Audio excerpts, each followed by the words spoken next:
ড্যাবের কার্যক্রম সবসময় ছিল এবং কিন্তু যে ফ্যাসিস্ট আমলের যে দমন পীড়ন নির্যাতন সেই কারণে হয়তোবা অনেকের কাছে ভিজিবল হতো না বা কিন্তু তারপরেও আমাদের ওই ড্যাবের কার্যক্রমগুলো আমরা সবসময় করে গিয়েছি, সবসময় ছিল এবং কারো স্বৈরাচারী রক্তচক্ষুকে উপেক্ষা করেই আমরা ওই ডাক্তারদের এবং রোগীদের অধিকারের জন্য সবসময় সংগ্রাম করে গেছে ড্যাব। ডক্টরস অ্যাসোসিয়েশন অফ বাংলাদেশ ড্যাবের কেন্দ্রীয় কার্যনির্বাহী পরিষদের যে নির্বাচন অনুষ্ঠিত হলো গত 9 তারিখে, সেইখানে হারুন শাকিল পরিষদ পূর্ণ প্যানেলে বিজয় লাভ করেছেন নিরঙ্কুশভাবে।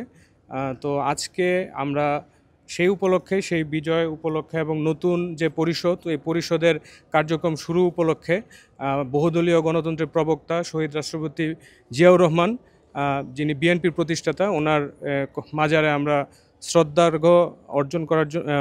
শ্রদ্ধার্ঘ্য নিবেদনের জন্য আমরা এখানে এসেছি।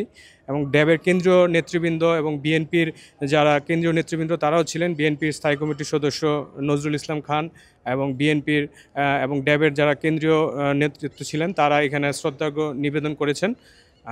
তো জি, ড্যাব হচ্ছে জাতীয়তাবাদী বিএনপি পন্থী ডাক্তারদের একটা সংগঠন, পেশাজীবী সংগঠন, বাংলাদেশের বৃহৎ পেশাজীবী সংগঠন। তো এই পেশাজীবী সংগঠনটা সামনে বাংলাদেশের স্বাস্থ্য খাতে উন্নয়নের জন্য কাজ করবেন এবং অলরেডি তারা এর আগেও কাজ করেছেন। স্বৈরাচারী শাসনামলেও তারা বাংলাদেশের যে কোভিড সিচুয়েশন ছিল, বন্যা ছিল বা অন্যান্য ডাক্তারদের যে অধিকার আদায় এবং সাধারণ যে রুগীদের এবং সাধারণ নাগরিকের অধিকারের জন্য এবং ভালো স্বাস্থ্যসেবার জন্য তারা সবসময় কাজ করেছেন এবং সামনেও কাজ করবেন।